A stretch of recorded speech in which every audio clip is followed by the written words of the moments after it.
इस समय देश के सामने दो चॉइसेस हैं, दो अलग अलग मॉडल हैं। एक तो है मॉडल ये आम आदमी पार्टी का, ठीक है, उसमें एक फ्री बी रेडी बांटने का मॉडल है, और दूसरा है मोदी जी के विकास का मॉडल। इस वक्त विकास का चुनाव हैगा, आने वाले समय मोदी जी सरकार बनेगी। इस समय देश के सामने दो चॉइसेस हैं, दो अलग अलग मॉडल हैं। एक तो है मॉडल ये आम आदमी पार्टी का, ठीक है, उसमें एक फ्री बी रेडी बांटने का मॉडल है, और दूसरा है मोदी जी के विकास का मॉडल। पिछले 10 साल में जो हुआ, कोई भी सेक्टर देख लीजिए, दबा के विकास का काम हुआ।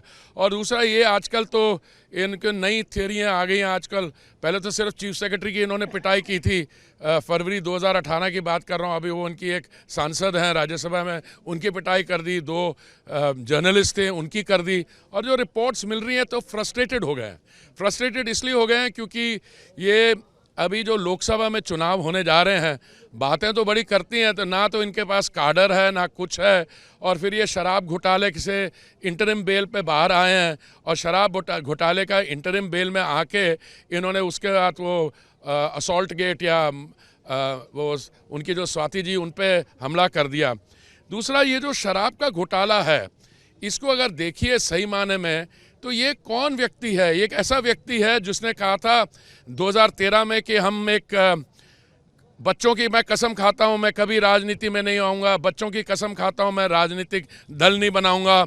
और फिर राजनीति में आ गए, और फिर क्या किया उन्होंने? मैं आम आदमी हूं, मैं वैगन आर की फ्रंट सीट में बैठूंगा, मैं मफलर पहनूंगा, मेरी गाड़ी के ऊपर लाल बत्ती नहीं होगी। वो करते करते करते जिनके खिलाफ या भ्रष्टाचार के खिलाफ लड़ रहे थे, उनके साथ गले मिल गए।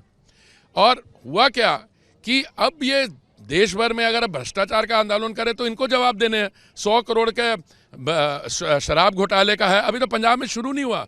मैं समझता हूँ शराब का जो प्रॉब्लम है नशे की, ये पंजाब में ज़्यादा सीरियस है।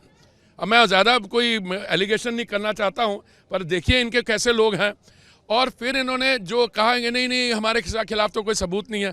अभी 8 बारी इन्फोर्समेंट डायरेक्टर ने इनको बुलाया, जब 9वीं बार नहीं आए तब उनको गिरफ्तार किया। और अब तो चार्जशीट हो गई है पूरी पार्टी। और आगे देखिए उच्च न्यायालय जो है, दिल्ली हाईकोर्ट की जज साहिबा ने क्या कहा कि मैं आपकी बात नहीं कर रही, मैं मुख्यमंत्री की नहीं, आप जो आम आदमी पार्टी के कन्वीनर हो, आपने खुलेआम घूस मांगी और वो क्राइम के प्रोसीड्स थे, उनको गोवा के चुनाव में भेजा। और किसी को इंटरव्यू में कह रहे तो हमारे घर में तो कोई पैसा पकड़े, ये कौन सा चोर है जो अपने घर में पैसा रख के वो अपने घर में वो डिस्प्ले ड्राइंग रूम में रखता कि ये है शराब घोटाले की बोरी। तो इनको छोड़िए, बाकी वो टीएमसी वहाँ है, कांग्रेस की आ रहा है, कांग्रेस के एक वो मुख्यमंत्री रहे खुद, वो जलंधर तो इलेक्शन लड़ रहे हैं, कहने मैं जी वाघा बॉर्डर खोल देना। और क्या पहले दिल्ली सरकार ते बनाओ, पहले निर्णय करो तुसी केड़ा बॉर्डर खुलेगा या तुहाडा जमानत जब्त होगी। देखो इस वक्त विकास का चुनाव हैगा, आने वाले समय मोदी जी सरकार बनेगी। मैं तो तुहाडे सामने तो तुहाडे थ्रू ये बेनती करने आया कि मेरे छोटे भरा सुभाष जी ਨੂੰ भेजो, अनंतपुर साहब ਨੂੰ रिप्रेजेंट भी करेंगे। इन्हां दा बड़ा एक्सपीरियंस हैगा संगठन विच भी अदरवाइज ही, तो इन्हां दी जिहड़ी टैलेंट्स असीं दिल्ली चूज करना चाहते हैं।